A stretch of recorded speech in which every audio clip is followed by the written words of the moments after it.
Hey everybody, today we're going to do some deal structuring. So we were doing an event, got 8 deals at this event. So again, these are deals. Sometimes I'll ask you every couple months to send me a deal. So we didn't get a lot of deals sent in by you guys this time, but that's okay. We had a lot to call on. But just remember, you're going to have another opportunity in a couple of months to send in leads, and then we'll actually work your leads. So how do you close a lead? How do you structure a lead? How do you tell if a lead is good?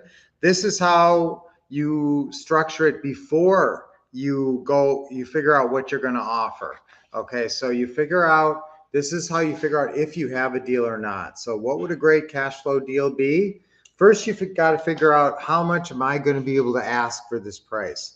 What's your price going to be on this property? Okay, now this has a lot to do.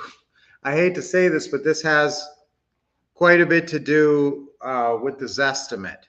So you got to be aware of the Zestimate, because guess what? Everybody else is. And so if you're not sort of, playing by the Zestimate, if you're 50,000 over the Zestimate, people will ask questions about it. Why are you so high? And also, you won't get calls. People will just say, well, this one's way overpriced. Okay, now remember, we are offering properties with a different message. We are saying that we aren't requiring people to come up with great credit to qualify for this house. We're telling them bad credit, okay. So that alone makes up for a lot of purchase price. So we can jack the purchase price, but only to so much of a degree. Now, sometimes you really get messed up with your Zestimate because the seller did something weird, or it used to be a distressed house and the Zestimate is not reading it right anymore. You can sometimes go in. I don't know if you know this, but if you go in and make changes to the description, you can change your Zestimate. Okay, sometimes if you say, you can't lie in there. You can't say there's a third bathroom. But sometimes you look at the Zillow description and they're missing something, or something is not listed properly. The square footage or something is not listed properly. So go in there and check that. Okay, that's important. Sometimes you can actually get your Zestimate higher.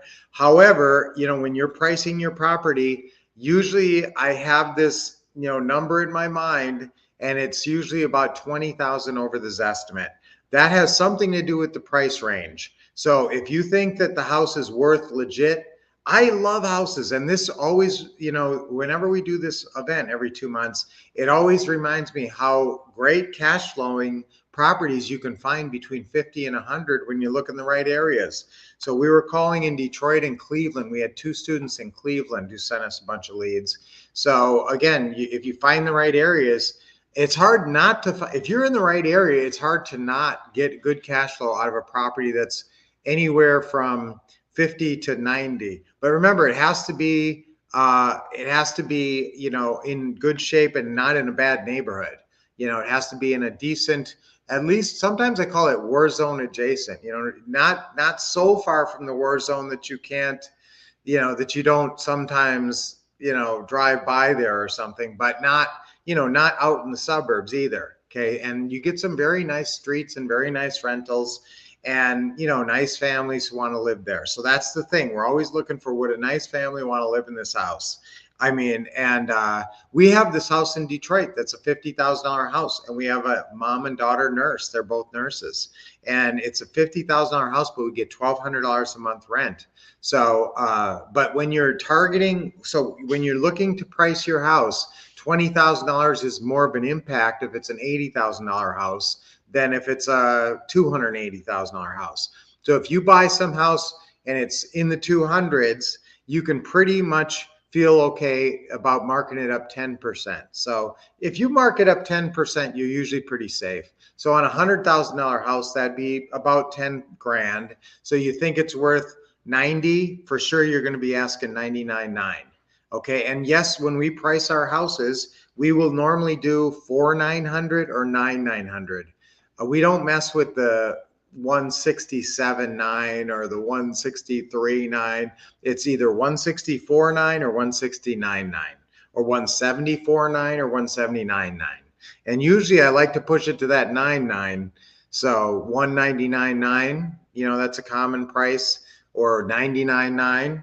Okay, so that's how I want you to think about pricing your houses. Price it as aggressively as you can without scaring people away. And here's the other thing. I mean, is it a hot neighborhood? When they look at the pictures, does the house look really nice? Did you do a pretty house polish on it so it looks beautiful? Well, then, then you can justify that kind of a, spread between what this estimate might say and what you're asking. But I want you to probably push it. I probably want you 20,000 above this estimate. So let's say that's your price. So what's your price? Now I'm going to break down one of the deals that we actually did. Okay, so we took over a mortgage on one of them, and the mortgage was 94.8. Okay, so it was a property that I thought was worth 120. Okay, so on a property that's worth 120, what would we ask? Now it needed a little bit of work, not much, but we were going to do the work. So if we're going to do the work and make it perfect, and I think it's worth 120, then it sort of comes down to how nice is the area, how nice is the actual location. When people pull up, is it a corner lot, or is it next to a bad neighbor? Stuff like that actually starts to play into what you're asking. If oh, there's that horrible house right across the street that needs a rehab and it's straight across the street, you're going to be a little less aggressive in your pricing. Okay, so the little, outside factors will play into this to some degree. But let's say we're going to push this one. If we think it's worth 120, it's either going to be 129.9 or 134.9. Here's the other thing to remember about pricing. Pricing is sort of theoretical. Okay, it's not mythical, but it's theoretical. Okay, meaning they're not going to buy for that price. If you pick somebody who actually gets qualified in the first 12 months, and that's all that option is good for, you're giving them a purchase option agreement. The three pieces of paper you sign with your tenant buyer is you sign the lease agreement, which has no numbers in it. Then there's that lease rider behind it that shows the length of the lease and the dollar amount of the monthly payment.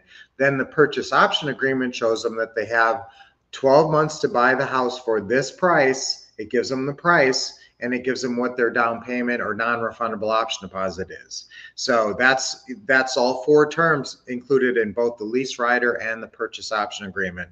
But on that purchase option agreement, obviously that's where you're writing 99.9, 129.9, or whatever. But again, it's sort of theoretical, because unless they win the lottery or inherit a bunch of money from, a dead uncle or something, not to be indelicate, they are not going to be buying this house in a year if you pick them right. Their credit should be really miserable, to the point, we've definitely turned people away who have too good credit when we have sweetheart seller financing. We don't want them to buy it too fast. We want somebody to take their sweet time, maybe 5 years or 10 years, and have a really good cash flow. Because if you got an $800 cash flow, and we were looking at some on Monday night and Tuesday morning with $800 cash flows.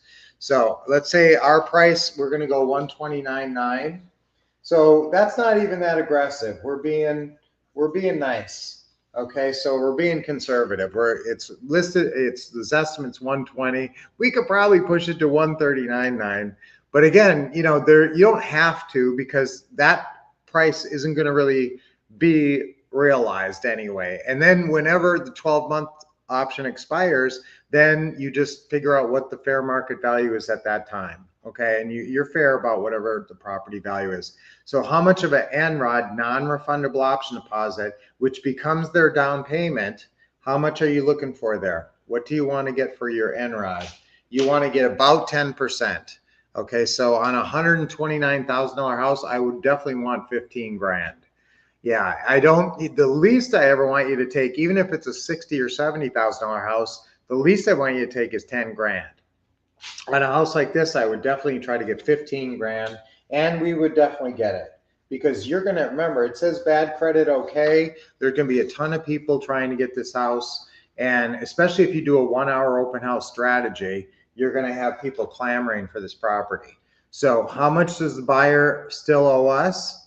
The buyer still owes us basically $115,000. Now remember, the seller had a mortgage at 94.8 that he was willing to sell it to us and basically just take over the mortgage. Now it was similar to a subject to, but he wanted a little moving money. Now I am totally okay with that. If they want 2 or 3 grand moving money, that does not bother me. I got a big doggy down here, so I will give them that.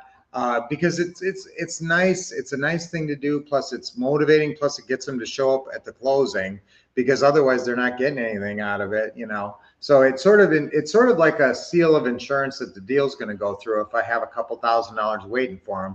And what does a couple $1,000s really mean to me? I'm going to get $15,000 in the next couple weeks here or sooner. So a couple $1,000s to the seller, not a big deal. So we owe the seller how much? We really owe what? We really owe the seller's mortgage company. We owe the seller's mortgage company $95,000. Okay. Now remember, we paid $98,000 to. We paid the seller $2,000. So there's $2,000 that's also coming out of that. So I usually put that here, -2 DP. So we gave a down payment of $2,000. We still owe $95,000 on the mortgage. So what's our back end payday going to calculate out to be? $20,000. Now, here's the cool thing about this. That back end payday goes up. Okay? That back end payday goes up because this here, what the buyer owes us, this stays the same. Okay? But this, the $95,000 we owe on the mortgage, what happens to that? That goes down. Okay, so that goes down. As that goes down, because every payment we make, the mortgage goes down, then what we will get for our back end payday keeps going up. So it might be $20,000 right now, but in a year it's going to be $25,000 or $30,000, $40,000 as it goes up. So as the years pass, that's what the great thing is about the rental business is your profit increases, your back end profit increases. So what's our payment on this deal? On the $95,000 mortgage, and this is PITI, our payment was $785. Okay, now this is where you got to look at the rental's estimate. That's the other thing. Now most people don't even look at it and don't even know where it is, but you got to scroll down and you can see it. Okay, so the rental's estimate, usually I'll push the rental's estimate too. When we offer the price, we're usually 5 or 10% over. At least we try to be aggressive and be about 10% over what we think the house is worth. Rent, probably about the same. So if I think the rent on the property, you know, the rental's estimate on this one, it said $1,458. Okay, and so I thought, all right, well, that's really good. Now, what do I do on that? Now, could I be really super aggressive and say $1,595? Probably, but again, I like to keep it just under $1,500 if I can. So I'm going to go $1,495 on this. That's what we did on this one. So what is my spread? And that's the key. Don't ever try to apply the cap rate to a single family rental. But the one formula that applies is what is your monthly spread? That's what is your payment, what is the rent you can collect minus your payment equals what's the spread. So on this one, what is it? It's actually $710. Okay, so we got some really good spreads actually in this price range. When you got anything, guys, up to about 150, what's my favorite price range for rentals? 50 to 150. So if you're within driving distance of a market that's 50 to 150, you should be making hay right now. This is going to be the best summer ever because the market's weird, guys, and it's things are happening. People thought the rates were going to drop and they didn't. And so a lot of sellers were anticipating a big pickup in buyers this summer, and now they're sitting. And there isn't as much activity as people thought. The market's a little gummed up because of the economy right now and the interest rates. And so this is the time, that's the perfect time for us as investors to help out these motivated sellers. If the interest rates dropped under 5 this summer, like some people were saying they were going to before the war and all that, it would have been harder to find houses this summer. But now it's going to be a great summer. So you guys should be making tons of calls. FSBOs, Remember, the other thing that's almost an unlimited source is landlords. If you look at on Zillow and you pull up for rent and you look at the map on the left side, it's a whole bunch of purple dots, more purple dots than you can count. If you're in any decent sized city, there's probably 1,000 rentals every month. And guess what? It's a different 1,000. 2 months later, it's a whole different 1,000. So that's the crazy thing. It's landlords are a great source. Don't forget you have the landlord opening call script in the what to say and what to do system. And you can call these landlords and say, hey, you're trying to rent this house. Would you consider a rent to own? I'm another investor. And guess what? I'll take care of all the repairs. So I'll give you a nice monthly payment and you'll never have to worry about this house again. Okay. Doesn't that sound good? Okay. So some landlords, what does a landlord want anyway? They want a monthly payment and no hassles. That's what you're offering. Maybe not the payment they wanted, but you're taking care of everything. So it's almost like them paying a management company. So that's how they should be thinking about it. And yet you have your nice profit in the deal. So guys, there's lots of deals to call, lots of FSBOs, lots of deals to make. I want you all to get 3 deals this summer. Okay. And we're coming up on summer. We have a little bit of, if you're not set up, if you don't have your LLC, if you don't understand the paperwork, if you don't have your bank account set up yet, any of that stuff, let me know so I can teach that stuff. But I want you to make sure you're all geared up and ready to go because summer is coming. This could be the summer that really is the biggest summer of your life. I want that to happen for you. Absolutely can if you just apply 5 hours a week, guys. Hello, everyone. Guys, what's my secret of success that I want to always drill into?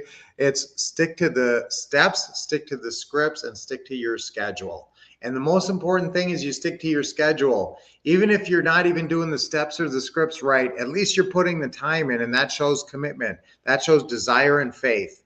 And that's what you need to be successful is desire and faith.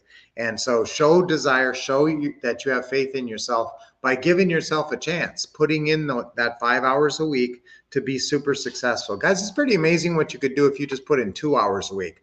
Literally, how many sellers can you talk to if you just pick up the phone and start calling FSBOs and landlords and that? You can talk to a lot of people in 2 hours and really turn your business, get leads going. That's the other thing I like about the cash flow business, the creative financing business, is you can be very proactive with opening calls.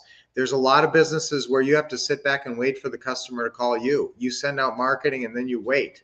With this business, with opening calls, you can call FSBOs, you can call listing realtors, you can call landlords, you can call property managers. There's so many people you can call. Good morning, everybody. Happy Friday. Always like to hear from Charles. Hey, Isabel, happy Friday. Wolfpack, yes.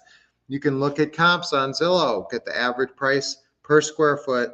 Okay, that's another thing you can do, guys. If you do not have the Zestimate, if the Zestimate doesn't show, and on a lot of properties nowadays, I don't know what they're doing at Zillow, but we pulled a lot of properties that didn't have the Zestimate on them and just said not available. And so what are you sort of forced to do? Well, unless you want to go to another website and do more research, you can scroll down to similar properties. On your Zillow listings down across the bottom, there are similar properties that sometimes sometimes they're worthless.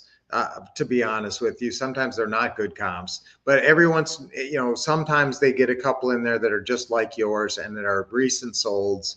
But the other thing you can do if you want to really check out how much houses have been selling for in your area is go to the Zillow, go to the top, and nobody ever clicks sold, very rarely. Normally we click for sale, and so we see all the red dots on the map because we're wanting to buy a house. So we're calling on those ones that are for sale. Or we click the for rent because we're calling landlords and they're all purple dots. But what I want you to also do is look at the yellow dots. The yellow dots are solds. And when you're trying to figure out what to price your properties at, and when you're trying to figure out true comps for your house, you can click on the sold and then go down to the map and try to click on every little yellow dot by your house, by where yours is, and see what they sold for, see how big they are. Usually it's size of lot, and sometimes it's year built, but usually in one area, they're almost always built around the same time. Okay, so that was a lot of advice in a short period of time. But yes, you can, that's another way to, as Charles is saying too, you calculate the price per square footage and you estimate it for your subject property. Okay. Thanks for your good wishes. Yes, guys, I always have great wishes for you. I want you all to have a wonderful, best summer of your life. Best summer of your life. I'm going to have the best summer of my life. Guys, let's start saying that. Let's start saying every day now, I'm going to have the best summer of my life. Then what do you think might happen? You just might have the best summer of your life. Wouldn't that be awesome? Yeah. Now I don't know your personal situation, and you might be going through stuff that this can't quite be the best summer of your life. But let's make it the best summer possible by doing what? Taking action. Taking action for 5 hours a week. Or I seriously, if you put in 3 or 4 hours a week, even, serious focused calling, it's amazing how many people you can talk to and what you can make happen in a relatively short period of time in this business. All right, so let's all have an incredible, amazing week. Find that Zillow ads with seller financing available have sellers who will not seller financing. Guys, you don't see, I go through the Zillow ads a lot, and it's pretty rare where you'll see anything that says seller financing available. But when I have seen it, seller financing available, usually it's with a real investor who really will do seller financing. Now usually if they're offering seller financing, they have a program. They have a program for it where they want 10% down and they want sometimes like 8% interest rate. And, I'm not saying those aren't good, but usually they're looking for an end buyer. Usually they're not looking for you to be able to take that property and then turn around. Whereas just a landlord who's offering it out there might be a lot more likely to do that.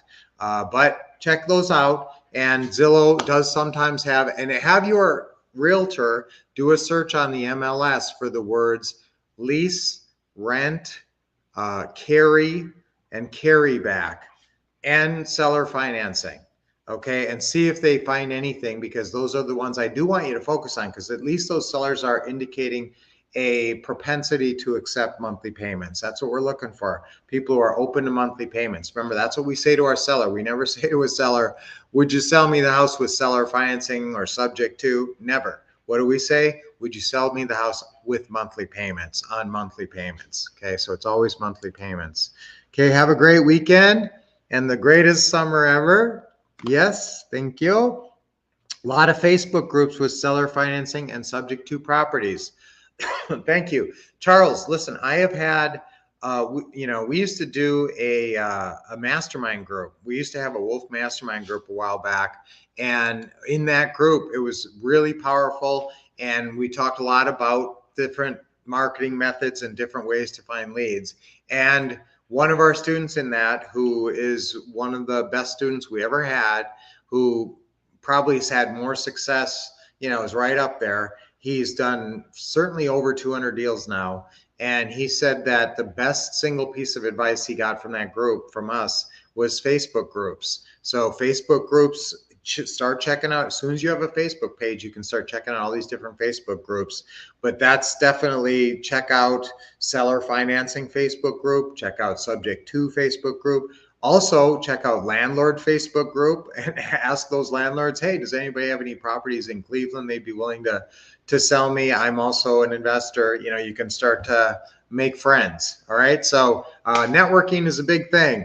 All right. So you guys are awesome. Great comments today. So I'm going to have the best summer ever. This will be my best summer ever. This will be my best summer ever. Let's do that. Okay. Ready? 3 times on 3. Ready? 1, 2, 3. This will be my best summer ever. This will be my best summer ever. This will be my best summer ever. All right, that's great. Okay, 3 deep breaths.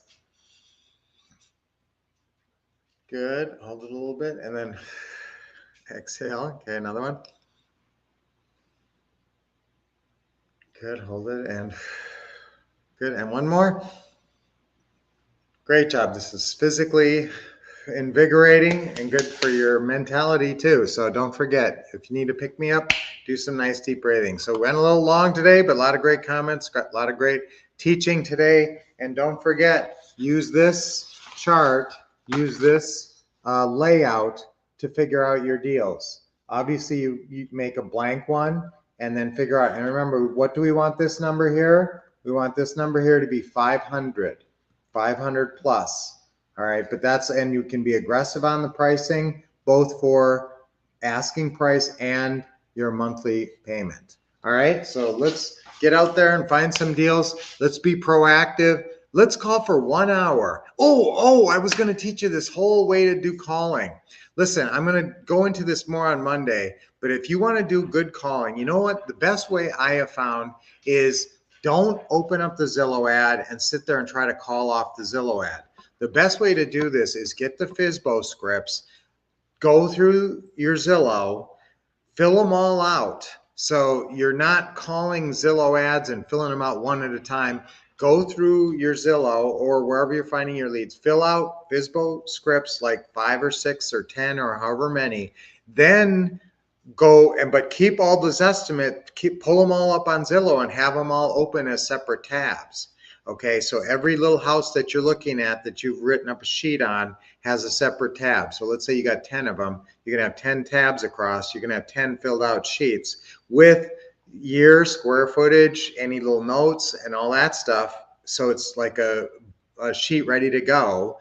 And then you go to call them all. Okay, then you open up the tab and you can see it on Zillow there. And here's the sheet in front of you. You got your FSBO opening call script there. You got your seller financing closing call script there. And then you just call through them. Okay, as opposed to hunting them down in between each call and then going, okay, which one am I going to call next? You know, and then trying to look through Zillow. So go through Zillow, write out 10 FSBO info script sheets with the year built, all the basic information, and then go through the calls, but keep the tabs open so you can be looking at the listing as you're calling.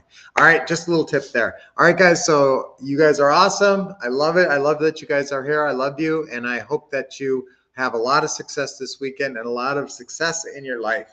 So I will see you on Monday. Until then, keep expecting success, getting awesome training from the Wolf Couple, and taking action as always. Yay. Have a great week.